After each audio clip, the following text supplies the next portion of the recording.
1 முதல் 9ஆம் வகுப்பு வரை முலாண்டு தேர்வுக்கான கால அட்டவணைகள் வந்து வெளியிடப்பட்டுள்ளது. இப்போ வந்து எலெக்ஷன் வந்து உங்களுக்கு சொல்லிட்டாங்க ஏப்ரல் 23 அப்படின்னு சொல்லி.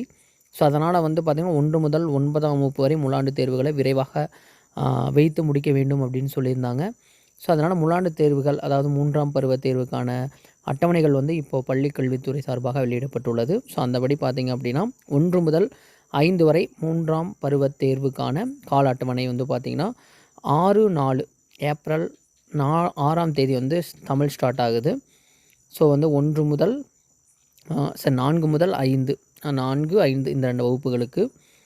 அதுக்கப்புறம் வந்து பார்த்திங்கன்னா 1லேருந்து 3 வரைக்கும் வந்து பார்த்திங்கன்னா 8ஆம் தேதி வந்து ஸ்டார்ட் ஆகுது, ஏப்ரல் 8. ஸோ எப்போ முடியுது அப்படின்னு பார்த்திங்கன்னா 16ஆம் தேதி முடியுது.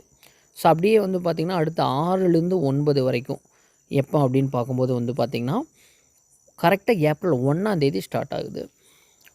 ஏப்ரல் 1லேருந்து அதுக்கப்புறம் வந்து பார்த்திங்க அப்படின்னா அவங்களுக்கு 16க்குள்ளே முடிக்கிறாங்க. ஸோ உங்களுக்கு வந்து ஏப்ரல் 16 தான் வந்து பார்த்திங்கன்னா லாஸ்ட் ஒர்க்கிங் டே. ஸோ அதுலேருந்து உங்களுக்கு ஹாலிடேஸ் விடுறாங்க, சம்மர் ஹாலிடேஸ்.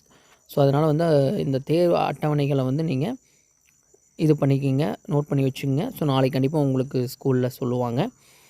ஸோ இது தொடர்பாக உங்களுக்கு டவுட்ஸ்னால் கீழே இருக்கிற கமெண்ட் பாக்ஸ் சொல்லுங்கள். ஸோ இன்றைக்கி வெளியிடப்பட்ட ஒரு அட்டவணை 1 முதல் 9ஆம் வகுப்பு வரை முலாண்டு தேர்வுக்கான அட்டவணைகள் வெளியிடப்பட்டுள்ளது.